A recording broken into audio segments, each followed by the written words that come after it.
नमस्कार। आज हम भगवत गीता के सदियों पुराने ज्ञान में जरा गहराई से उतर रहे हैं। जी। ये सिर्फ कोई धार्मिक टेक्स्ट नहीं है ना, मतलब ये तो आज की जो भागदौड़ वाली जिंदगी है उसके लिए एक प्रैक्टिकल गाइड जैसी है। बिल्कुल बिल्कुल, एक तरह से जीवन जीने की कला। हाँ वही। तो हम आज 7 खास शिक्षाओं पर बात करेंगे जो हैरान करने वाली बात है कि आज भी कितनी मौजू हैं। हमारी ये जो बातचीत है ये भगवत गीता से 7 कालातीत जीवन सबक नाम के एक दस्तावेज पर आधारित है। अच्छा। मकसद ये है कि इन गहरी बातों से जो सबसे जरूरी सीख है वो निकालें। तो शुरू करते हैं। जी बिल्कुल। पहली और शायद सबसे जानी मानी बात, कर्म पर ध्यान दो, फल की चिंता मत करो। कर्मण्यवादी का रस्ते माँ फलेषु कदाचना। हाँ, ये तो बहुत सुना है। सुनने में तो बहुत सीधा लगता है, पर असल जिंदगी में उतारना उफ कितना मुश्किल है, खासकर जब हर तरफ नतीजों का ही दबाव हो, है ना? सही कहा। ये बात बहुत गहरी है वैसे। इसका मतलब ये नहीं कि हम उदासीन हो जाएं या एम्बिशन छोड़ दें। हाँ, वो नहीं। बल्कि ये उस चिंता और उस तनाव से मुक्ति है जो नतीजों से बहुत ज्यादा, मतलब जरूरत से ज्यादा जुड़ जाने पे होता है। अच्छा। जब हम सिर्फ काम की क्वालिटी पर, अपनी पूरी कोशिश पर ध्यान लगाते हैं तो फिर नतीजे का डर हमें रोकता नहीं। ये हमें असफलताओं से सीखने और फिर से कोशिश करने की एक मानसिक ताकत देता है। सोचिए अगर हम काम करने के प्रोसेस को ही इनाम समझने लगें तो। हाँ, ये तो पूरा नजरिया ही बदल सकता है कि हम काम को कैसे देखते हैं। अच्छा, इसी से जुड़ी हुई दूसरी बात, आत्म अनुशासन ही असली आजादी है। जी। गीता में कहा गया है जिसने अपने मन को जीत लिया। हाँ। मन उसका सबसे अच्छा दोस्त है। हाँ। और अगर नहीं जीता तो सबसे बड़ा दुश्मन। हाँ। पर आज के दौर में जहां इतने सारे डिस्ट्रैक्शंस हैं, फोन देखो, सोशल मीडिया देखो, ये अनुशासन आजादी कैसे दिला सकता है? ये थोड़ा अजीब नहीं लगता? देखिए, लगता तो है शुरू में, लेकिन जो अनियंत्रित इच्छाएं हैं और ये बाहरी चीजें वो हमें असल में बांध लेती हैं। जब हम अपनी इंद्रियों और मन के गुलाम बन जाते हैं तो हम अपनी मर्जी से नहीं चलते, हम तो बस बाहरी उत्तेजनाओं के हिसाब से चलते हैं। हाँ, ये बात तो है। तो आत्म अनुशासन का मतलब है अपनी ऊर्जा, अपना ध्यान वहां लगाना जहां हम लगाना चाहते हैं, जाम लगाना चाहते हैं। हाँ। ना कि जहां कोई सोशल मीडिया एल्गोरिदम या पल भर की इच्छा हमें खींच ले जाए। ये हमें अपनी प्रायोरिटीज तय करने और उन पर टिके रहने की क्षमता देता है, और यही तो असली स्वतंत्रता है। यानी अपनी जिंदगी का स्टीयरिंग व्हील अपने हाथ में रखना। ठीक है, समझा।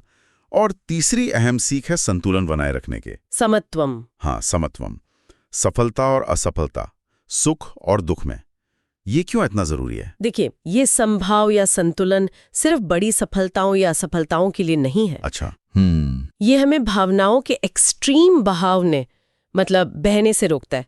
अगर सफलता में बहुत ज्यादा अहंकार नहीं है और असफलता में एकदम निराशा नहीं है तो हमारे फैसले ज्यादा साफ और स्थिर होंगे।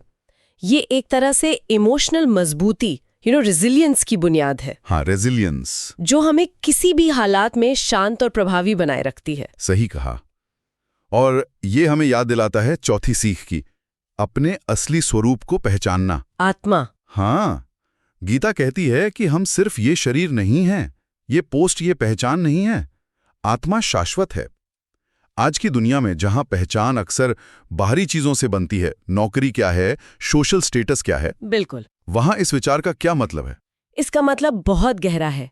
जब हम ये समझते हैं कि हमारा असली वजूद, हमारी असली पहचान इन बाहरी लेबलों से कहीं ज्यादा गहरी और स्थायी है, तो हमें बाहरी दुनिया की तारीफ या आलोचना से उतना फर्क नहीं पड़ता। अच्छा। ये हमें बदलाव या मुश्किलों के समय में एक अंदरूनी स्थिरता देता है, एक एंकर की तरह। ये याद दिलाता है कि हमारी कीमत हमारी उपलब्धियों से नहीं बल्कि हमारे होने से है। इससे डर भी कम होता है, चाहे वो फेलियर का डर हो या कुछ खोने का। ये बहुत सशक्त विचार हैं। अब 5वीं बात पर आते हैं, अपनी प्रकृति यानी स्वधर्म के अनुसार काम करना। जी, स्वधर्म। गीता कहती है कि दूसरों के रास्ते पर परफेक्टली चलने से बेहतर है अपने रास्ते पर चलो, भले ही अधूरे ढंग से चलो। हाँ, पर धर्मो भयावह। हाँ, लेकिन आज के जमाने में अपना स्वधर्म पहचानना ही कई बार इतना मुश्किल लगता है, जहां हर कोई दूसरों से अपनी तुलना कर रहा है। हाँ, ये एक चुनौती तो है। स्वधर्म का मतलब सिर्फ करियर चुनना नहीं है। अच्छा। इसका मतलब है अपने अंदरूनी झुकाव, अपनी काबिलियत, अपने मूल्यों के साथ तालमेल बिठाकर जीना, ऑथेंटिक होना। ऑथेंटिक होना, हाँ, प्रकृति से मेल खाता है तो उसमें एक सहजता होती है, एक संतोष होता है, भले ही वो दूसरों के मानकों पर सफल ना लगे। और वो जो तुलना का जहर है ना, वो यहीं खत्म होता है। मतलब अपनी धुन में जीना, अपनी लय में। और अगर कभी शक हो, दुविधा हो, जैसे अर्जुन को हुई थी कुरुक्षेत्र में, हाँ बिल्कुल, यही छठी सीख आती है, ज्ञान और कर्म से संदेह पर काबू पाना। बिल्कुल। कृष्ण अर्जुन से यही कहते हैं कि शक जो है वो अज्ञानता से पैदा होता है। इसे दूर करने का रास्ता है सही ज्ञान हासिल करना और फिर उस ज्ञान के आधार पर कर्म करना, एक्शन लेना। एक्शन लेना जरूरी है। हाँ, सिर्फ सोचते रहने से, विश्लेषण करते रहने से दुविधा बढ़ती ही जाती है। आजकल जिसे कहते हैं एनालिसिस पैरालिसिस। एनालिसिस पैरालिसिस, हाँ सुना है। ज्ञान हमें स्पष्टता देता है, क्लैरिटी, और कर्म उस क्लैरिटी को हकीकत में बदलता है। इससे आत्मविश्वास बढ़ता है। और आखिर में 7वीं सीख, सेवा की भावना से जीना। सेवा, गीता निस्वार्थ भाव से किए गए कर्म की महिमा बताती है। आज की दुनिया जो अक्सर मेरे लिए इसमें क्या है वाले रवैये पर चलती है, वहां सेवा का क्या महत्व है?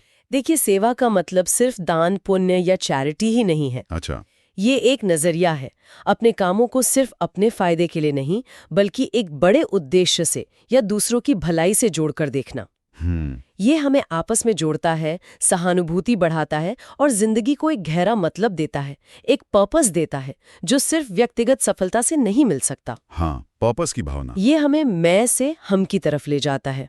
तो कुल मिलाकर भगवद गीता की ये 7 बातें, नतीजों से डिटैचमेंट, अनुशासन, संतुलन, खुद को जानना, अपनी राह पर चलना, शक मिटाना और सेवा करना। हाँ।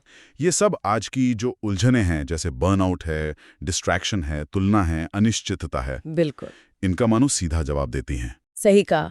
शायद अगर कृष्ण आज के जमाने में सलाह देते तो कहते, भाई अपना काम करो, मन शांत रखो, खुद को पहचानो और दूसरों के काम आओ। हाँ, शायद यही कहते। बाकी सब ठीक हो जाएगा। चलिए आज की चर्चा को यहीं रोकते हैं, लेकिन एक सवाल सोचने के लिए जरूर छोड़ जाते हैं जी। इन शिक्षाओं के रोशनी में आज की जिंदगी की कौन सी एक चुनौती है जिसे देखने का आपका नजरिया बदल सकता है? इस पर विचार कीजिए।